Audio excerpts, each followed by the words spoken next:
creators and welcome to my YouTube channel that is Creative Physics by Mansi Bhardwaj. तो previous lecture में हमने क्या किया था, जो हमारा बार मैग्नेट जो आया था वो कैसे एक सोलेनोइड की तरह बिहेव करता है और उसका जो फॉर्मूला आया था वो हमारी कैसे बार मैग्नेट जो थी उसका मतलब उसके फॉर्मूले से इक्वल आया था। दोनों इक्वल आए थे तभी हमें पता चला था कि हमारा सोलेनोइड जो बार मैग्नेट की तरह बिहेव करता है। ठीक है, तो ये सब हम कर चुके थे प्रीवियस लेक्चर में। आज के लेक्चर में हम करेंगे that is torque on A bar magnet in a uniform magnetic field. यानी कोई जब हमारा बार मैग्नेट है जब एक यूनिफॉर्म मैग्नेटिक फील्ड के अंदर रखा जाता है तब उसके ऊपर कितना फोर्स एक्ट करता है, सॉरी टॉर्क एक्ट करता है, तो वो हमें बताना है। क्लियर? तो ये सारी चीजें देखो कि हमारा क्या है, यूनिफॉर्म मैग्नेटिक फील्ड है। ठीक है, एनएस हमारी क्या है, बार मैग्नेट, ये जो बार मैग्नेट है, और 12 हमारी क्या है, length of the magnet. Clear? तो हमारी ये सारी चीजें गिवन है। अब देखो, अब हमें मान लिया कि अब हम मान लेते हैं कि हमारा जो बार मैग्नेट जो है वो एक यूनिफॉर्म मैग्नेटिक फील्ड के अंदर रखा है। ये सारी चीजें हम इलेक्ट्रोस्टैटिक्स में भी कर चुके हैं, जब हमने डायपोल को एक जो हम यूनिफॉर्म इलेक्ट्रिक फील्ड में रखा था तब भी उसके ऊपर इलेक्ट्रिक फोर्स लगाया था और तब भी उसको रोटेट किया गया था। तो सेम प्रोसेस यही इसमें होगा कि हमने ये जो है ये जो हमारा बार मैग्नेट है ये हमने क्या किया, यूनिफॉर्म मैग्नेटिक फील्ड के अंदर रख दिया। क्लियर हो गया? अब क्या होगा, यहाँ से देखो, जब ये यूनिफॉर्म मैग्नेटिक फील्ड के अंदर रखा तो देखो ये इसको मतलब मान लिया एक तो इस डायरेक्शन में इसके ऊपर फोर्स लगेगा क्योंकि यूनिफॉर्म मैग्नेटिक फील्ड है, तो एक फोर्स तो हमारा parallel to the direction of magnetic field लगेगा और दूसरा क्या लगेगा, इसके ऑपोजिट डायरेक्शन में फोर्स लगेगा। तो हमें पता, और हम प्रीवियस लेक्चर में क्या कर चुके हैं कि हमारा जो फोर्स होता है दैट इज md। ठीक है, और इस पे भी हमारा फोर्स क्या लगेगा, md। फोर्स इन दोनों पे इक्वल लगेंगे लेकिन ऑपोजिट होंगे। क्या होगा, इस जो हमारा ये वाला पोल जो बार मैग्नेट है इसके ऊपर फोर्स लगेगा इस डायरेक्शन में और इसके ऊपर फोर्स ये जो साउथ पोल है इसके ऊपर लगेगा इस डायरेक्शन में। तो इक्वल एंड ऑपोजिट फोर्स लगेंगे और इक्वल एंड ऑपोजिट फोर्स पता है हमें लगता है कब क्या होता है, वो ऑब्जेक्ट को रोटेट कर देते हैं। ठीक है, तो वो क्या कर देंगे, हमारा जो ये बार मैग्नेट है इसको रोटेट करना शुरू कर देंगे। और हमें पता है, देखो टॉर्क इज एक्टिंग, हमें पता है कि जब टॉर्क एक्ट करना शुरू कर देता है ऑन दी बार मैग्नेट के ऊपर, तो हमें पता है कि इसके ऊपर टॉर्क एक्ट करेगा। Torque acting on bar magnet then it starts rotate, क्या करना शुरू कर देगी, वो रोटेट करना शुरू कर देगी। तो क्या करेगी, रोटेट करना शुरू कर देगी। और हमें पता है हमारा टॉर्क का क्या फॉर्मूला होता है, that is force into perpendicular distance.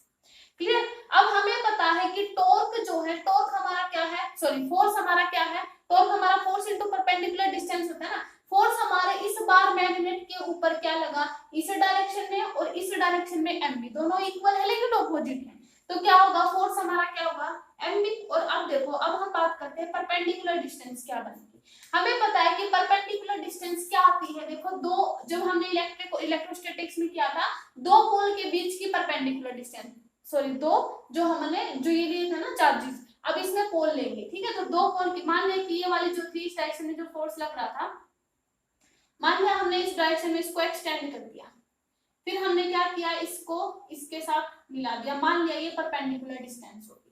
ठीक है, ये वाली कुछ इसी तरीके से बनेगी। ठीक है, ये मान लिया इसकी जो लेंथ थी वो हमारी 12 थी पोल की, देखो ये हमने ले रखी लेंथ ऑफ द बार में। ठीक है, अब देखो यहाँ से अब इस परपेंडिकुलर डिस्टेंस को निकालना है। देखो हमारे पास ये कुछ इसी तरीके का ट्रायंगल नहीं बन गया, देखो ये कुछ इसी तरीके का।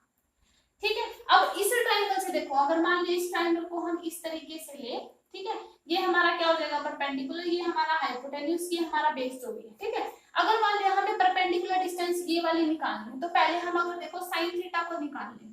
देखो यहाँ से अगर साइन थीटा को निकाल लेंगे तो साइन थीटा हमारा क्या होता है, परपेंडिकुलर बाई हाइपोटेन्यूज। परपेंडिकुलर देखो यहाँ से हमने डी मान रखी है तो हम इसको डी मान लें। ठीक है, तो डी, और ये हमारा हाइपोटेन्यूज क्या है, ये वाली जो लेंथ हमारी बार मैग्नेट की that is 2l, d into 2l। ठीक है, यानी हम यहाँ से d को क्या निकाल सकते हैं, देखो यानी हमारी परपेंडिकुलर डिस्टेंस क्या आ जाएगी, 2l sin थीटा। ठीक है, देखो हम sin थीटा, हम यहाँ से d को कैसे निकाल सकते हैं, इस ट्रायंगल का यूज करके, है ना। इसको हमने इस डायरेक्शन में जो फोर्स किसी डायरेक्शन में बढ़ा सकते हैं, मान लीजिए इस डायरेक्शन में हमने इसको बढ़ाया और ये हमारी परपेंडिकुलर डिस्टेंस आ गई दो पोल के बीच में। है ना। तो यहाँ से दो पोल के बीच में ये परपेंडिकुलर डिस्टेंस और हमने यहाँ से डी कैलकुलेट कर लिया। क्लियर। तो हम यहाँ से डी की जगह 2l sin थीटा लिख ले। अब देखो इस डी की जगह पे हम क्या लिख लेते हैं 2l sin थीटा। ठीक है। अब देखो टो इज इक्वल टू, अब हमें पता है m इंटू 2l क्या होता है।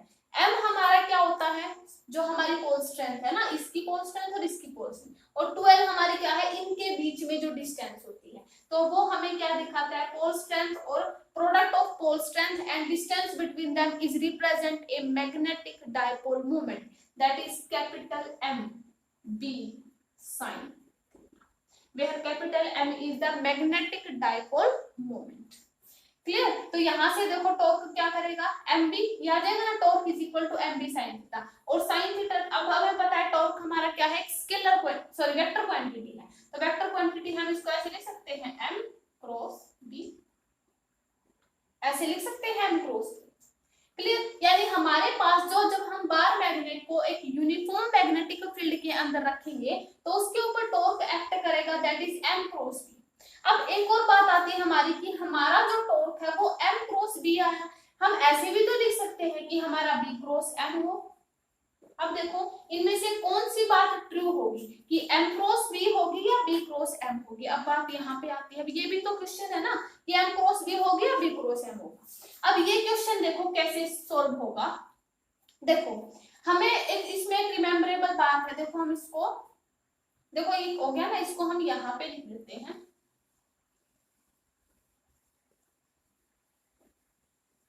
देखो देखो क्वेश्चन हमारा क्या आता है कि m क्रॉस b होगा टॉर्क और b क्रॉस m। अब ये क्वेश्चन आता है, अब हम इसको सॉल्व करेंगे। ठीक है। अब इसको हम सॉल्व करेंगे। देखो देखो एक रिमेम्बरेबल बात है, इंपॉर्टेंट बात है, when torque rotate the bar magnet in clockwise direction, then तब क्या होता है, then क्या होगा टॉर्क इज इनवर्स।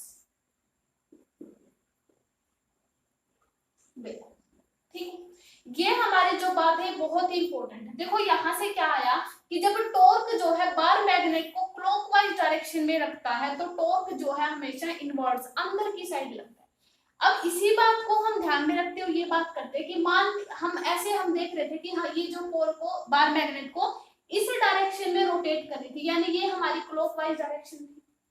ठीक है। क्लॉकवाइज डायरेक्शन है तो डेफिनेटली यहाँ से क्या निकला कि टॉर्क जो है अंदर की साइड एक्ट करेगा। ये बात क्लियर होगी। अब हम देखेंगे कि ये क्यों आया और ये क्यों नहीं आ सकता। अब देखते हैं। देखो मान लिया कि हमने यहाँ पे ये ले लिया m, ये मान लिया b। ठीक।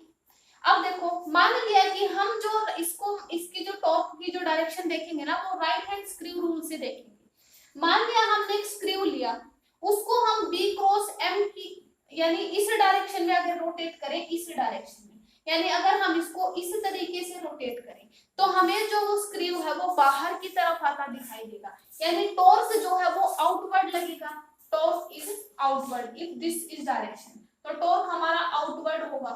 ठीक है।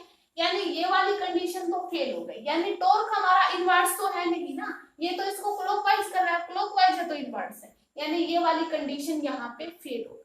अब अगर हम इस पर राइट हैंड स्क्रू रूल अगर हम इस डायरेक्शन में लगाएं कि हम अगर m क्रॉस उस स्क्रू को अगर हम इस डायरेक्शन में करें तो वो हमें अंदर की तरफ दिखाई जाता हुआ दिखाई देगा। तो यहाँ से ये वाली जो आउटवर्ड वाली थी ये तो फेल हो गई, यानी ये वाला, तो हमारे पास टॉर्क की डायरेक्शन क्या बनेगी that is m cross p, इसलिए हमने ये नहीं लिया।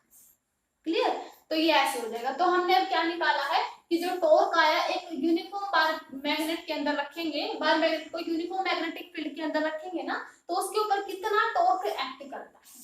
ठीक है। उसका फॉर्मूला हमारा क्या है, tau is equal to m cross b, क्योंकि ये वेक्टर था ना तो ये लगाना जरूरी है। ठीक है। तो ये ऐसे है। अब देखो इसके बेस पे एक न्यूमेरिकल सॉल्व करते हैं।